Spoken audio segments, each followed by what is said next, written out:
Okay, we're going to just go for it because I have no idea if, yeah, I don't know what I'm doing. That's pretty obvious most of the time, right?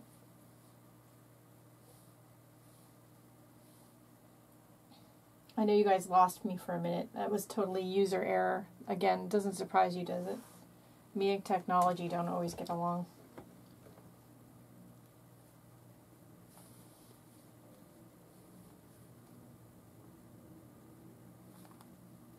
I don't need to hear myself. I don't think I need to hear myself. Let's see. I know you guys lost me for a minute. That was totally user error. There we go.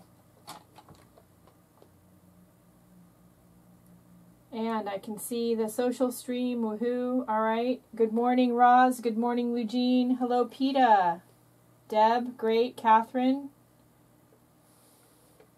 Good to have you all here. And if you're having problems at first seeing me before now, that would totally be user error in case you didn't catch the first part of the broadcast.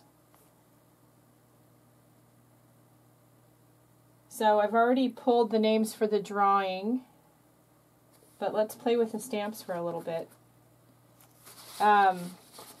First thing I did, in case you didn't see this, is I went through all the stamps and I got them all dirty. And I used some black archival ink and I stamped all of them on some, this is just mixed media paper, and I put the product code above each one, and I used these for some images that I did on Etsy, but I also wanted to see how they would look stamped because when they first came in, I only did the feather. And I've done one of the flowers. They look really cool.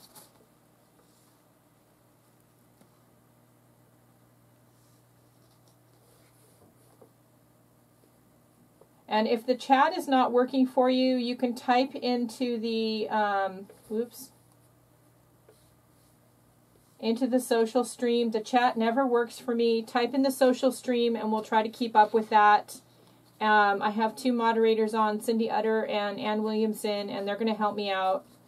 And, yeah, so they all stamped really, they look really great on, of course, on plain white paper. They're very detailed stamps, so this is probably always going to be the way they look best is on plain white paper. But I wanted to try them today on some book text. So I have an old book, I have a book block from an old book. This is really, really old, kind of brittle paper, but we're going to use it because I want to. I love the yellow color of it. This book was from, like, the early 20th century. This is a really, really old book. I don't remember, and I've used so much of the book, I can't tell you the copyright date. It's called Set in Silver. I do know it's a really old book.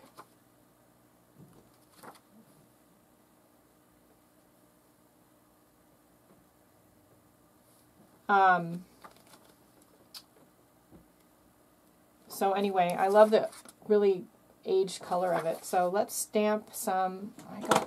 We're going to try with black because I think there's so much going on this book text that if I try using the brown, it's not going to show up. So let's try black.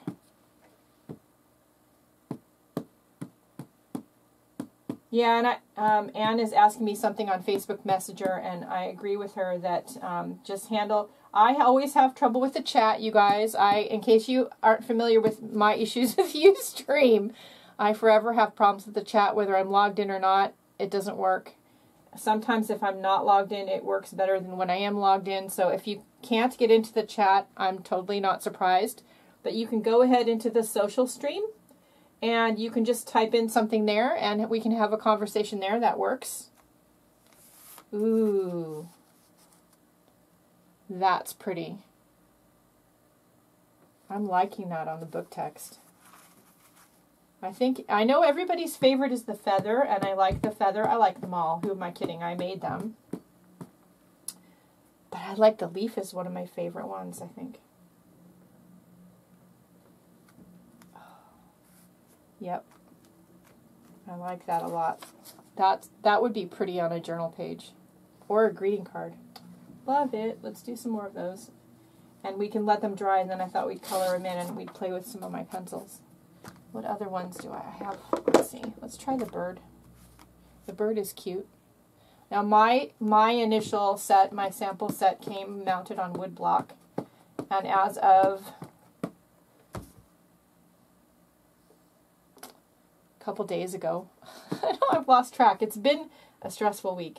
The options to buy them individually on wood block are available. It is going to be pricey to ship. So if you are outside the US, you might want to just keep ordering the loose mounted rubber because I think that's going to be the cheapest. I don't want to waste the book text, so I'm going to pick a couple other designs here to put at the bottom. Squeeze in as much as I can.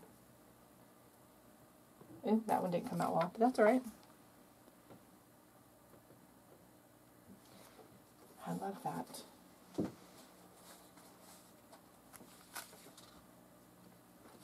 And I've already narfed up the front of my blocks because I stacked them on top of each other when I was working with them the other day, but that's alright. I'm not great about cleaning my stamps. So because this is archival ink, I should be able to, thank you, Jerry. I should be able to use my Prima watercolor pencils on this. Let's zoom in just a little bit. Let's see. When it, the camera might get a little shaky. There we go. So I can turn the viewfinder around and see what I'm doing. There we go. So you can see more of my table and less of my boobs in the, in the shot, because you know. Alright, let's color some of this part in. Now, I need something hard, because this paper, didn't I just say the paper was brittle? Alright, get my little cutting mat. That's better. So this is very squishy, this drop paper.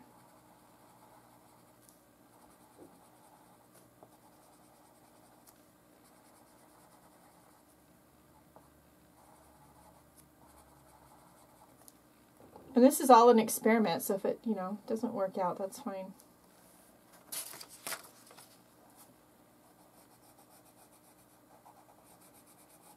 Now these Prima pencils, if you watch the Frugal Crafter, you saw her broadcast, these Prima pencils match the colors on these Spectrum Noir pencils. So that's really interesting. And so I could, theoretically, I could go ahead and do some watercoloring on here, and then while it was still wet, if I wanted, I could go in with the Spectrum Noir. I don't know that I will do that, but looking for another color. I think I'm going to do this one.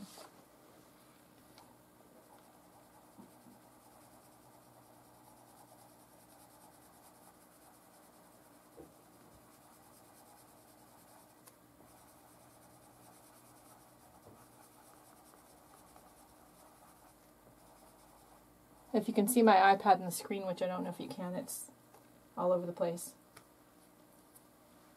Oh, my hand was in the way.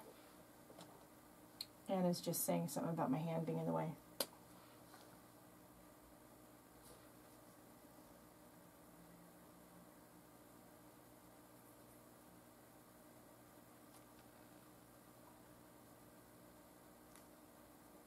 I will try to keep my hand and head out of the way.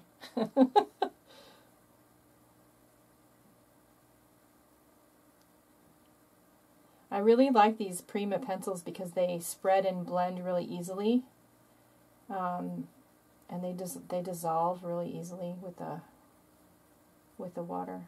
I like that. The blue's not really dark enough for me though. Let's go with a darker one. Now I'm not pushing very hard on this paper because it is really old, and I haven't primed it with any clear gesso or anything, so I don't want to rip a hole in it. Now because the paper's already wet, I probably don't have to add any more water. Yeah, I like that. Look at that. Oops. Where are we? There we are. It's pretty. Yep. So you can do that to all of them. I love that. Let's try the bird.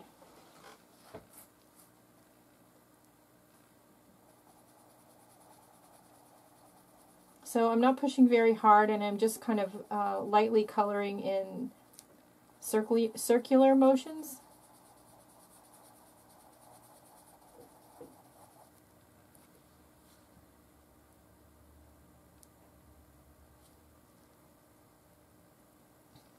Yeah, I'm surprised, Peter, because I didn't think that the paper would really hold up to getting any water on it, and it actually did very well.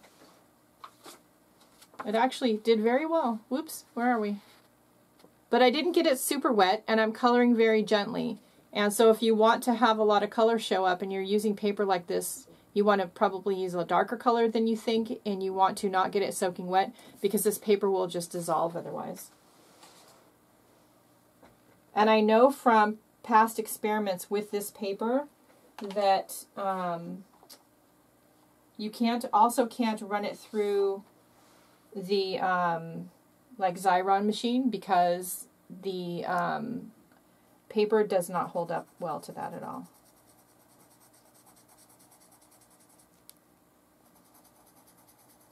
I know my hand is in the way. Is that better, Anne? She keeps telling me my hand's in the way.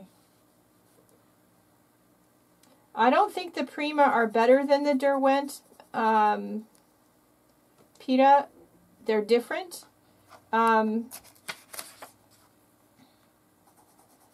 like the Derwent watercolors equally as well, but at the same time, these are more affordable, and I think that they are, I know they're different, at least as far as the ones I have the Derwent in different colors than I have these. And I really love the skin tone colors that we have in these. Oops. Not we, they, we. I talk like I work for Prima. I don't work for Prima.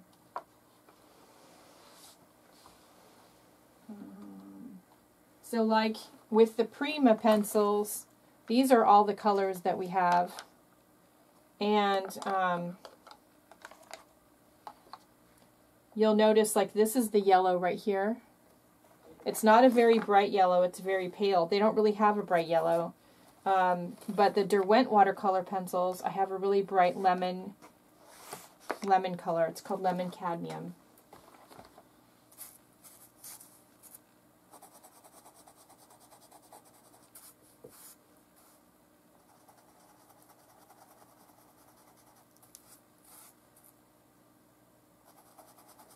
I'm really happy with the purchase of them. I know they're not in stock everywhere yet, and I also know that some of the sets are already on back order.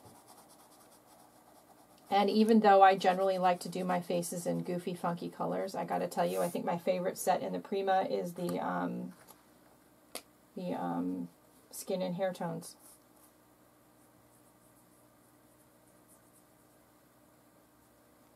So the first thing I'm going to do is activate all of the turquoise color.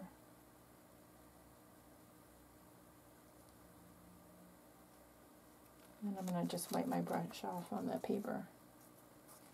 Then I'm going to go in with the blue, the other blue.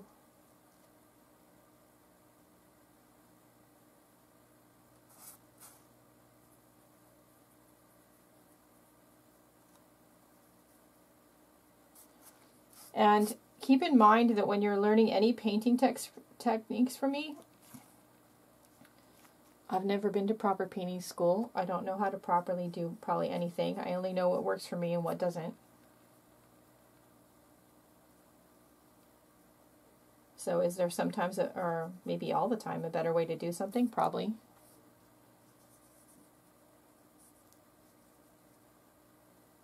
That's cute. Yeah, if you have the big set of Derwent, I would say start with the Prima in the skin tones, PETA. The skin tone ones, those are my favorite ones, and I really love them. And I don't even do, as you know, lots of things in normal skin tones. I was playing last night. In fact, we can play with them today. And I did some faces. I did some in goofy colors. There we go. And there's another one. These are with a combination of the Prima pencils and the Derwent. This one is strictly with the Prima pencils. The Skin and Hair Tones, and then a couple of the other pencils from one of the other sets.